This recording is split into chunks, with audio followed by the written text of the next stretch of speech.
बिस्मिल्लाहिर्रहमानिर्रहीम। अस्सलामु अलैकुम वरहमतुल्लाहि वबरकातुहू। नाज़रीन सामीन, मैं हूँ हाफिज़ इरफान खटाना। सबसे पहले लातदाद मरतबा दुरूद व सलाम वजह तख्लीक़ कायनात मुहसिन इंसानियत हज़रत मोहम्मद सल्लल्लाहु अलैहि वसल्लम की ज़ात पर उनकी आल औलाद।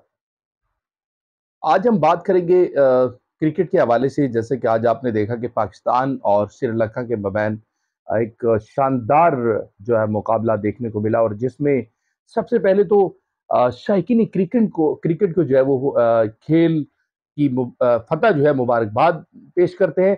और इसके साथ साथ जो पाकिस्तान के अंदर बसने वाले शायकीन क्रिकेट हैं, पाकिस्तानी कौम है, आप सबको बहुत बहुत मुबारक। और बेहतरीन खेल पेश किया जिसमें मोहम्मद रिजवान और अब्दुल्ला शफीक ने अपनी बेहतरीन स्कोर के साथ पाकिस्तान को फतह जो है वो दिलाई है।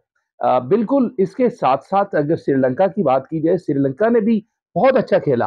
और इसी तरह खेल जो है वो होने चाहिए जिसमें मुकाबला जो है वो कांटेदार हो, और शायकीन क्रिकेट के लिए जो है वो एक बेहतरीन इंटरटेनमेंट जो है वो बन सके। तो आज बिल्कुल हम सब के लिए बड़ा खुशी का दिन है कि पाकिस्तान ने वर्ल्ड कप की तारीख में एक बड़ा टारगेट जो है वो उसको चेस किया, और अपने नाम की फतह।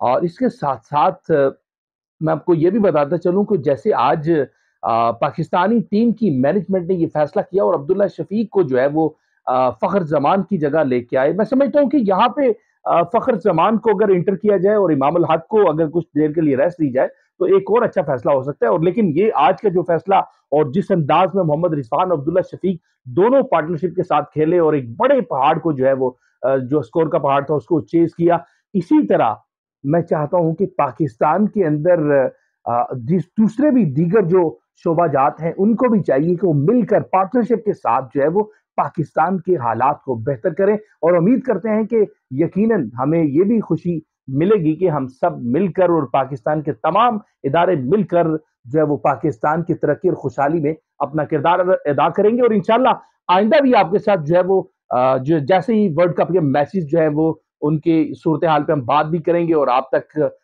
ये पैगाम पहुंचाएंगे। तो अपनी खूबसूरत राय से हमें जरूर नवाजिए। अपना और अपने अहल जाल का बहुत सारा ख्याल रखिए। तब तक ये मुझे इजाजत दीजिए, फिर आपसे मुलाकात होगी। तब तक के लिए अल्लाह हाफिज।